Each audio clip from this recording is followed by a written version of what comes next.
Hello and welcome to Sacktown Talks. Today we're excited to have a special guest, Ann Ravel, joining us today, former FPPC commissioner, now running for the California State Senate District 15. Ann, thanks for joining us. Welcome, and how's it going? Thank you very much for having me, and it's going as well as can be expected. Let's say that. Yeah, it looks like Can't say that it's fantastic, but right. Yeah, for none of us really. Interesting Right. times here. Normally as a candidate, you're able to kind of go around and talk with people and kind of introduce yourself to the campaign. So we thought it'd be great to have you come on the show and I guess kind of tell us a little bit about yourself. Could you give us, I guess, a little bit, some of us know you up here in Sacramento from your time at the FPPC, sorry. Right. But for those who don't, can you kind of give us a little background on you? Well, thank you. I'm glad that you're giving me that opportunity because when I'm in Sacramento, people say, "Oh, I didn't do it. don't regulate me. Don't find me." So I have a much broader background than that. But let me say just generally, I grew up in Latin America until I was about 10, moved to the San Jose area, and ultimately went to Berkeley and Hastings Law School. And I have been in every level of government at the highest levels. I was county council in Santa Clara County. And because of some of the work I did there for consumers and other issues, President Obama appointed me to the Department of Justice to be a Deputy Assistant Attorney General at the beginning of the administration to oversee consumer litigation and torts. I did a lot of really interesting cases there, but I could not say no when Jerry Brown asked me to go to the Fair Political Practices Commission as the chair. It was nice to be home. But then President Obama appointed me again as the chair and commissioner of the Federal Election Commission. And I assumed I wasn't going to get nominated or ultimately that the Senate was not going to confirm me, which is what I told Jerry Brown in the midst of my tenure. But oddly enough, I was confirmed, and so I couldn't very well say no. So I was in the Federal Election Commission until 2017. And I came back, taught at Berkeley, did a number of things, but decided after some people suggested that I should run, that I really did want to run for state senate. Yeah, I guess, that's the interesting thing being, I guess, a former regulator working, on kind of the legal aspect or working within an agency. What made you decide to actually come to the other side and actually become an elected? Right. Well, I had never really wanted to be an elected official.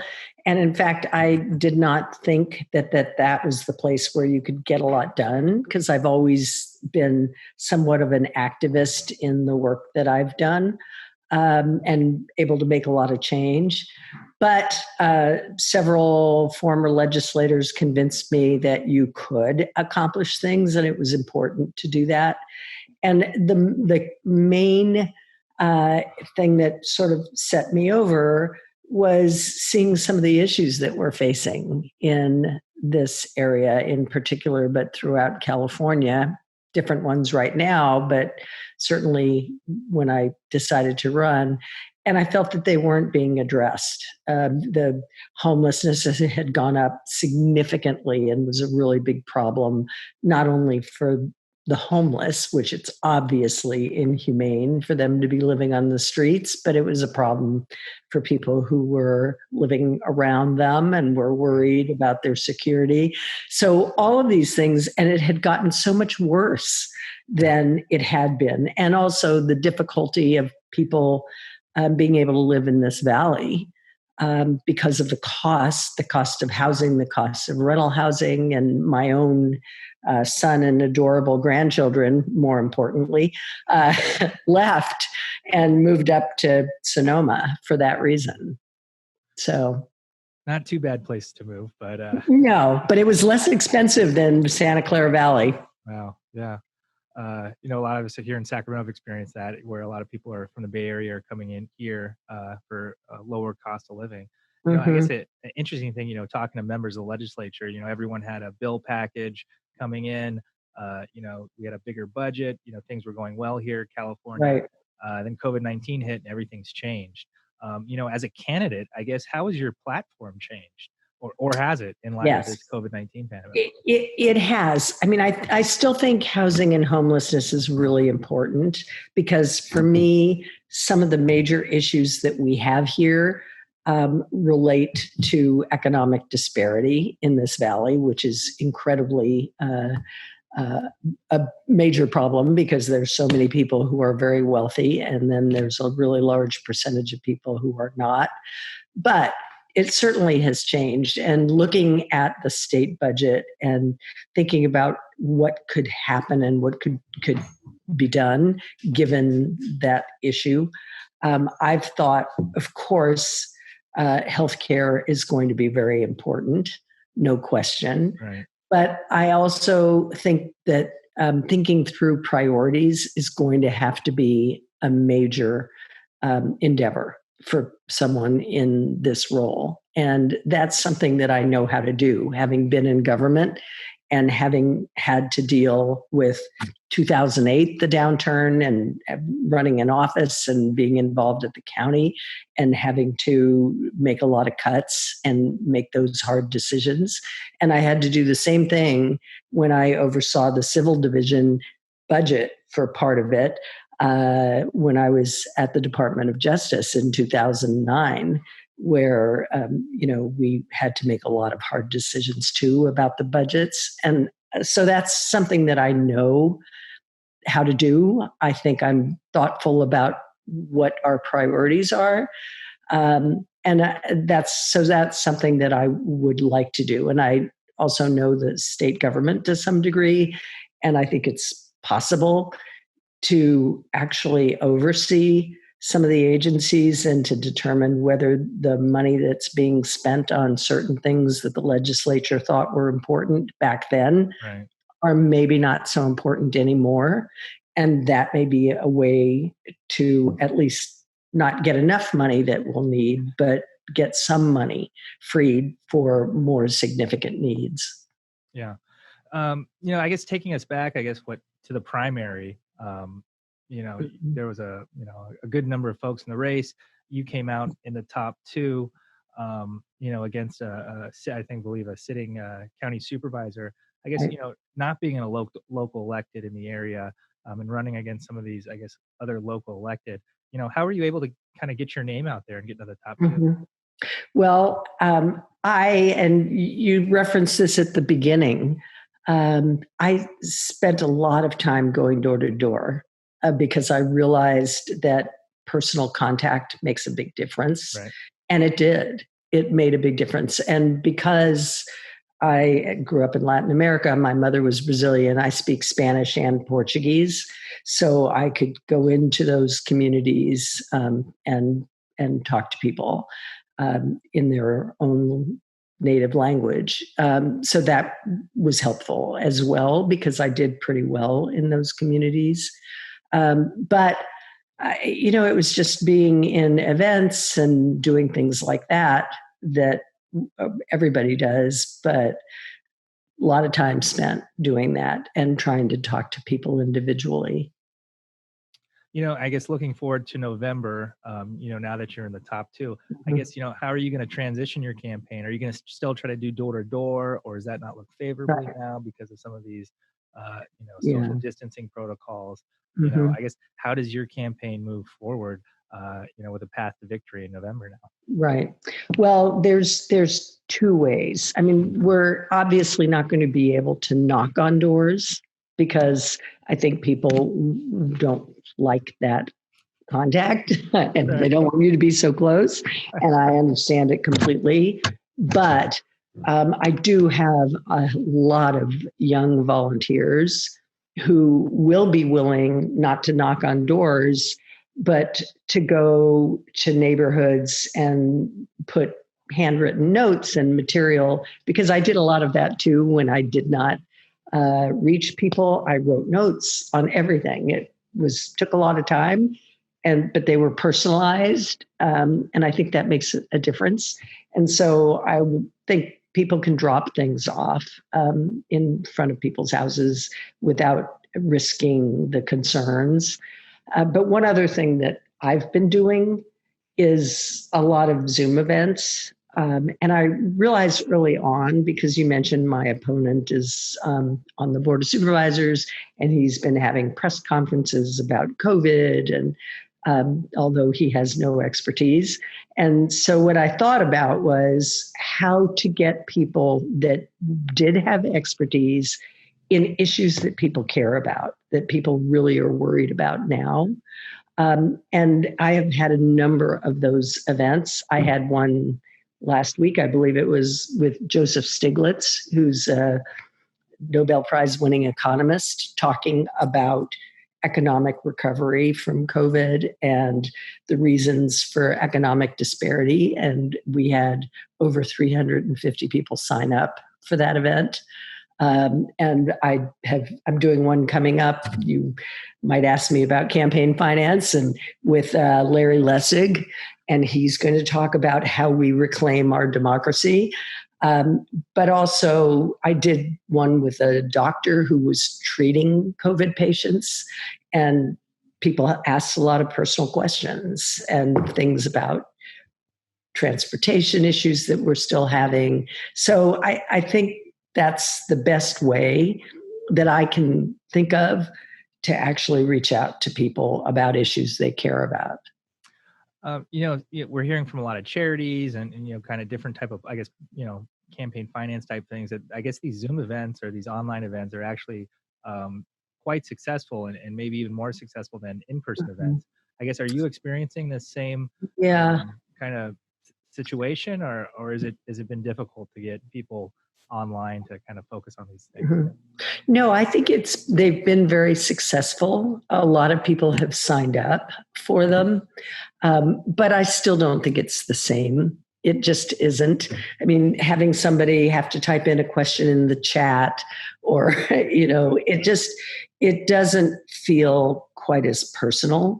On the other hand, it's possible to have really great events with people from, like I had one with Betty Yee, one with Katie Porter, who's endorsed me. So I've been able to get people from far away be able to join me in an event, and that brings a lot of people in. So, I mean, it has its pluses and minuses, but I do feel that it just does not have that same connection to people. Yeah, no, got totally. I guess now that you're running, you're a candidate. I guess has your opinion changed at all on, I guess, campaign finance versus when you were a regulator? Well,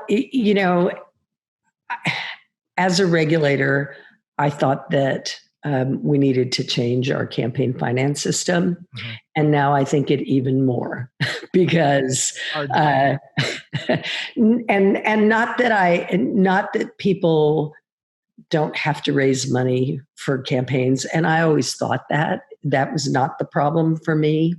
The problem is, for one thing, I think people need trust in government to be able to feel that they want to vote, that they might have a voice.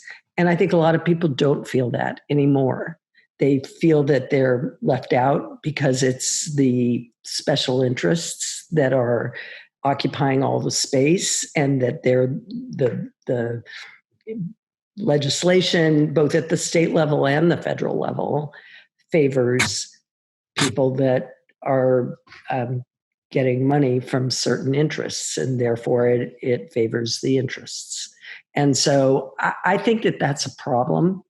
And I do think that the inordinate amount of time that's required to raise money in order to be viable, that was the first time when I ran that I heard someone say that you have to be viable, and the equivalent, what it meant was you had to have enough money. because it was actually Jim Bell who said that to me because he suggested that I run. And, and I said, what do you mean? I'm viable. I've been at every level of government. Highly right. qualified. Exactly. But obviously, the amount of money you raise is really significant. And it's a way that people judge whether you're going to succeed, which I think is unfortunate. I don't think it's a good thing for our democracy. We spent a lot of time here, and I guess at the state capitol talking about, I guess, campaign finance reform. It was a hot ticket a few years ago, and kind of everyone's answer is disclosure. As long as we have disclosure, it's fine. There shouldn't be limits. One thing I think is kind of interesting in the federal system is, you have lower limits. You have this, hard cap at, $2,500 or $2,700. 27, yeah. Slow. Where here in the state, you can go up to, $4,700, and it raises every few years. It keeps getting higher and higher. Right. You have these kind of other ballot measure committees and kind of other PACs and things that you can get workarounds. I guess what system do you favor? Do you favor the federal system or the state system? And kind of what are your thoughts on, I guess, on finance limits at all? Right. I definitely think there should be finance limits. On the other hand, we're faced with Citizens United and the follow-up Speech Now, which brought into our campaigns super PACs, and there were PACs before, but super PACs that can spend unlimited amounts of money. So it's difficult to say in California, where there's a lot of that money that comes into the election, to say, well, you have to limit it for the direct contributions. On the other hand, because obviously no one's ever going to be able to raise as much money in individual contributions, even if it's $4,700. I mean, not to compete with the super PACs or the PACs. Right. So I think it's difficult. On the other hand, I do think that it would be a really good incentive if there were public funding of campaigns. And I know a lot of people don't like that idea. They say, why should I give money to a politician? I don't like them.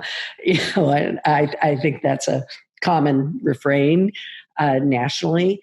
But it seems to have worked in a lot of places where the need to raise money is a disincentive to people of color, to women, to a lot of people who don't have a lot of money and don't know people with a lot of money. I mean, it's one thing if you've been in office for a long time at the county level or city level, and you've got a whole cadre of people who give you money all the time.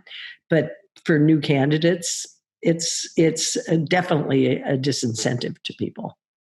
Yeah, I think this, I guess Democratic primary is probably one of the most interesting in campaign finance history, as you had all these candidates and they're, using these platforms to raise these small amounts from lots of people. Andrew Yang having basically a raffle. Yeah, Elizabeth which Warren. I'm not sure that was totally legal.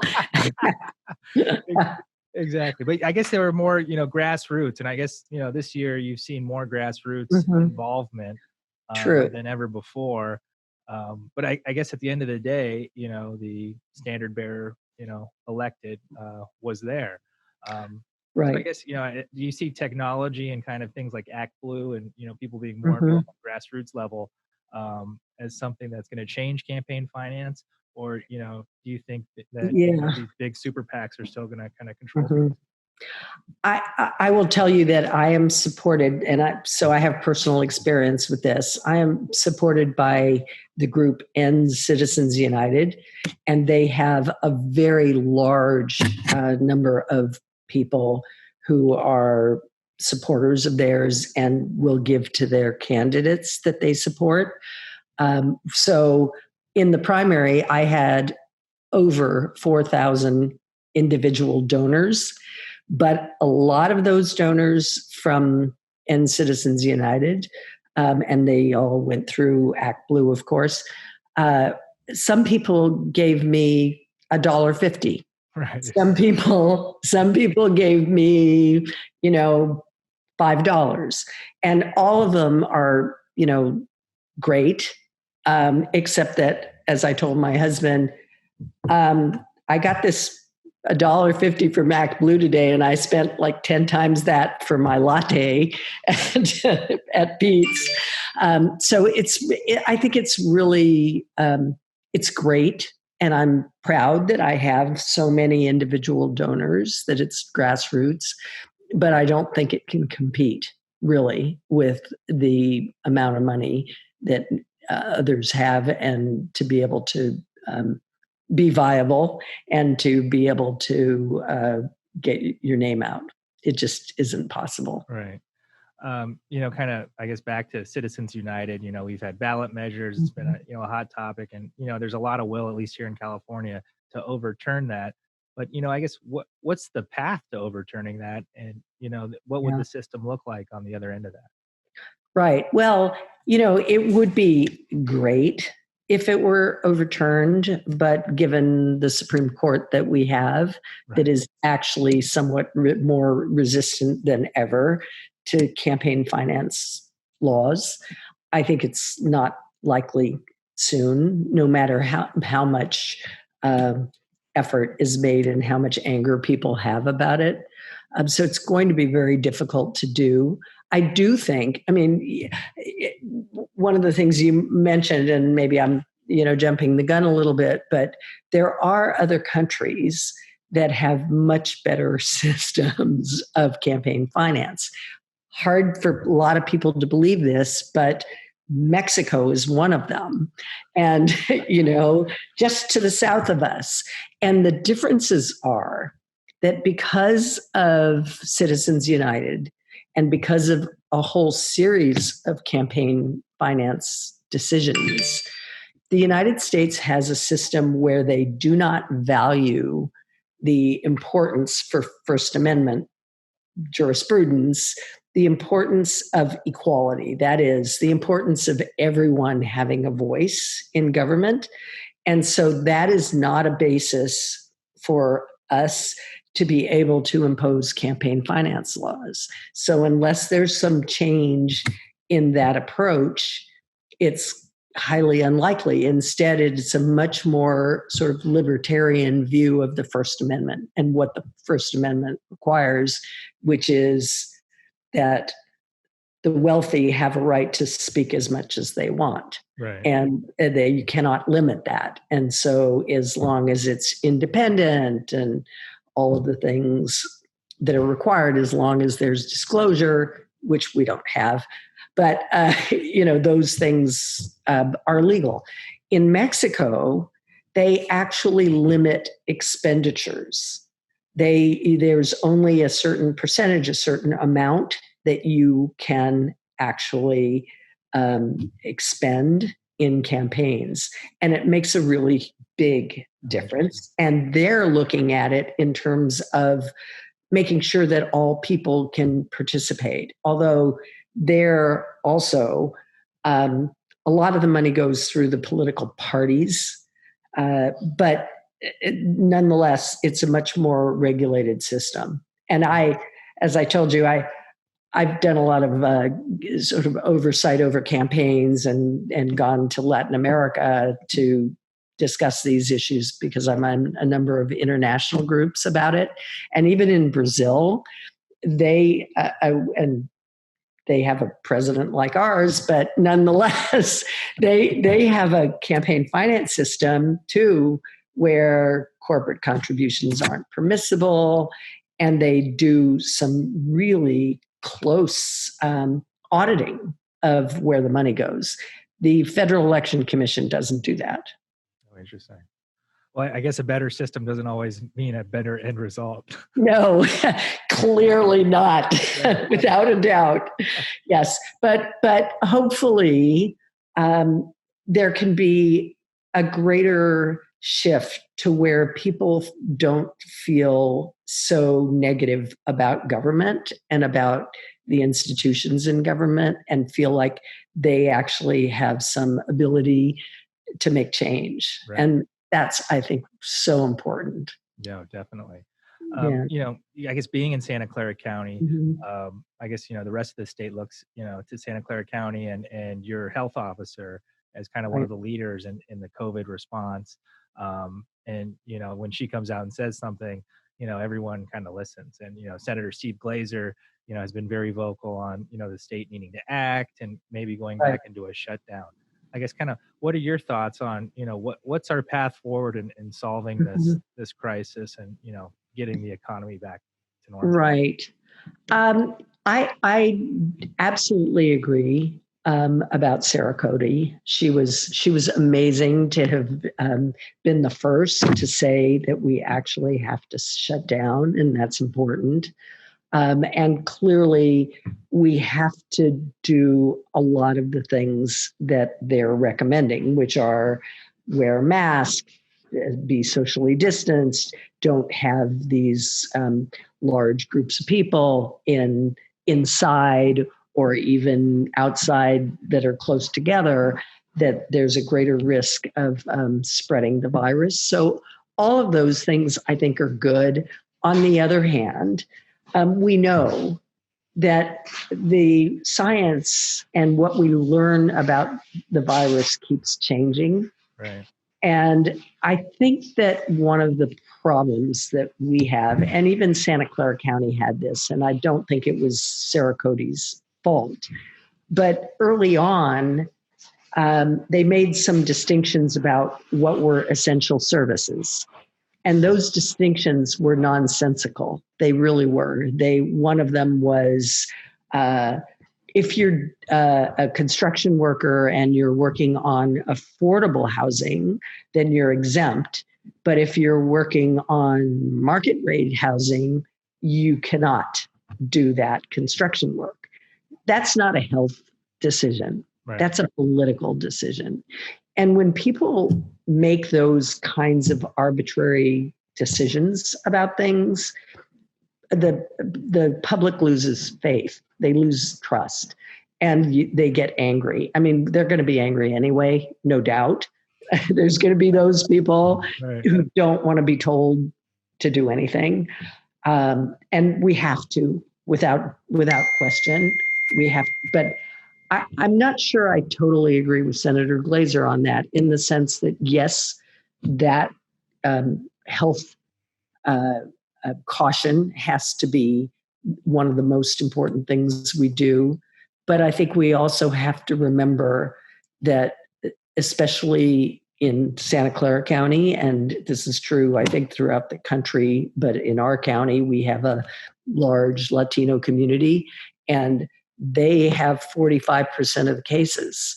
And these are people who are mostly essential workers.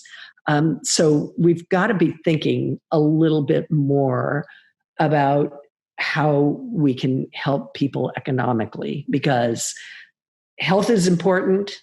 That's first priority.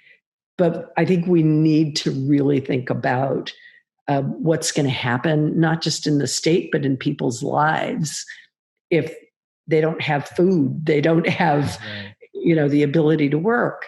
So there's got to be maybe not a balance, but at least some consideration about how you can make sure that it's safe and still allow people to work. And I know there's this big discussion now about schools, and I see that too, because I see young people who have mental health problems and, who aren't learning, and there's no broadband and all the things that are going to delay their ability to get ahead in life for a long time.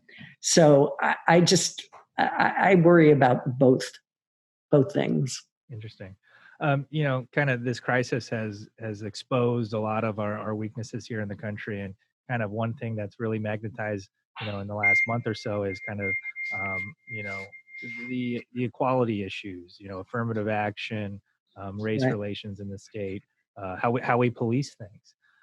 Kind of, I guess, what's your look on these issues, and kind of how would you, if elected, would you, try to work with these issues moving forward. Yeah.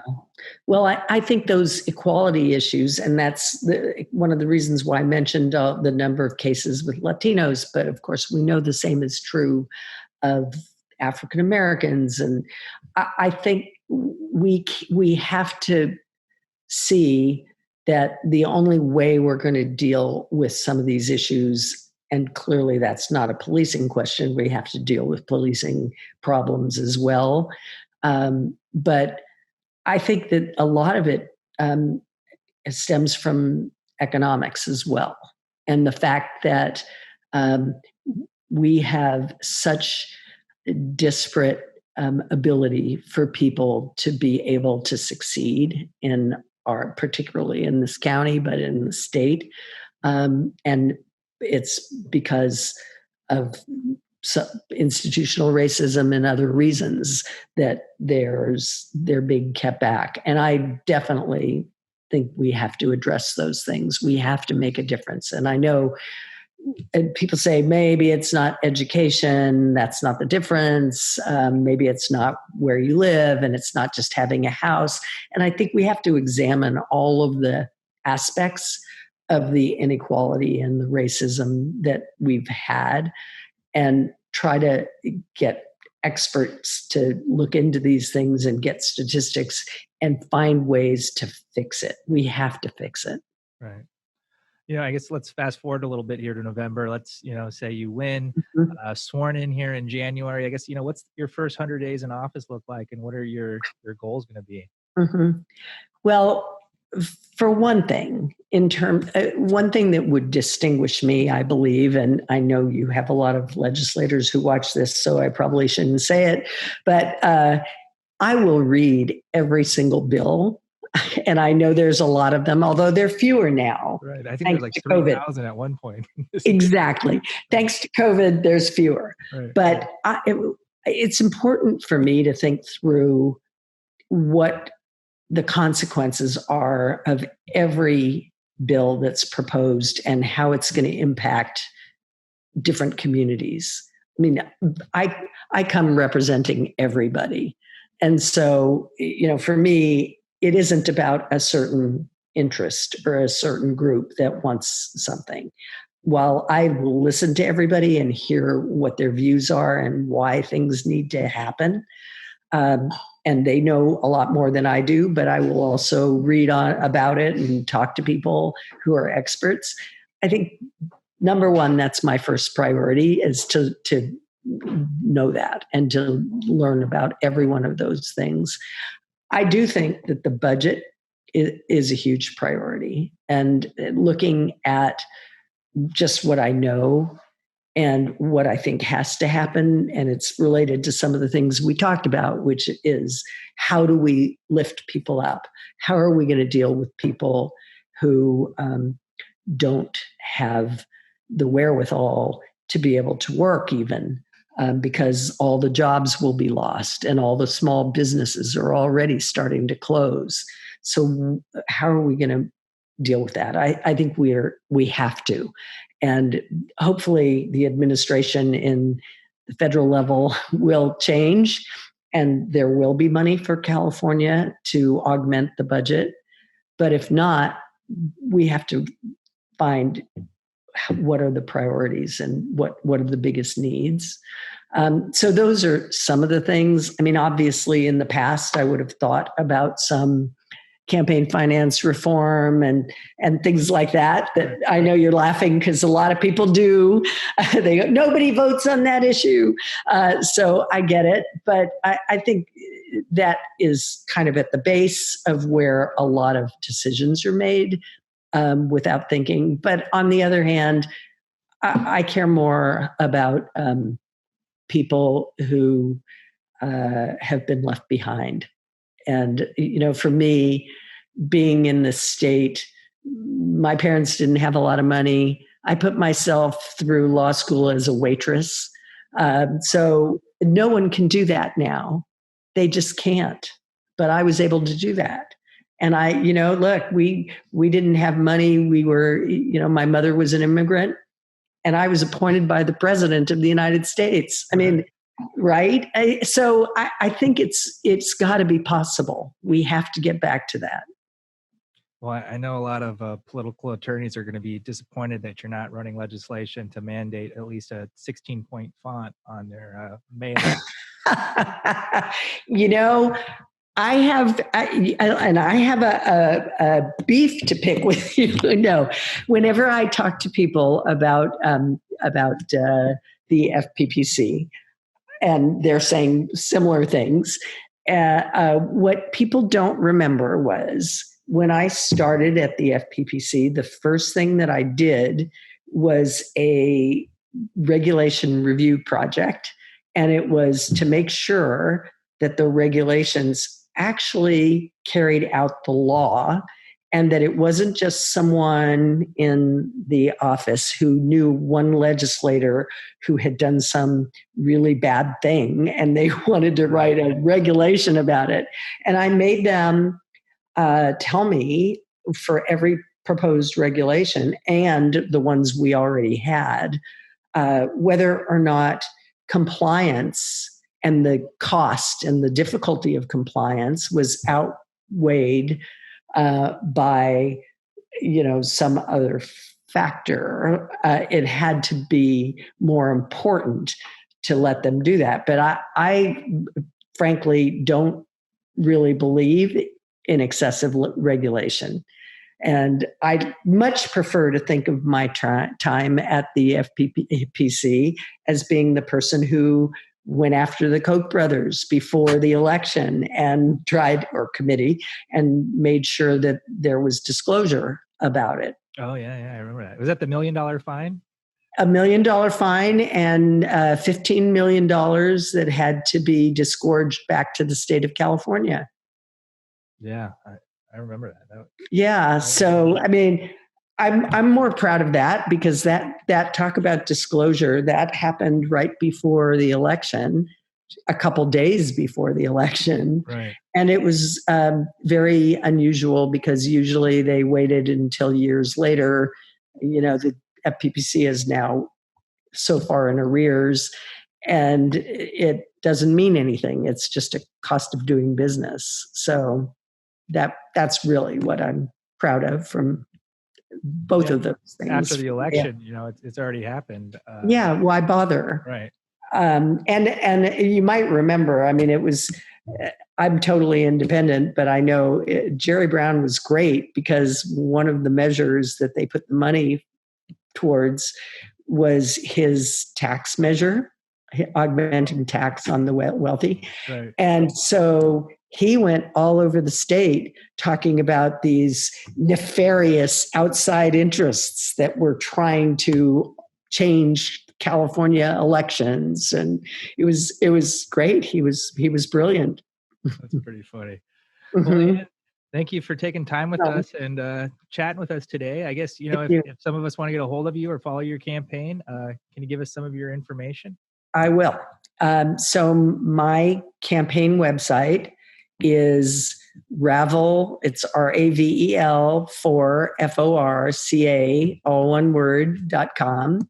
But I am happy for anybody to email me directly. My email, and I do this for everybody that I talk to on Zoom or anywhere.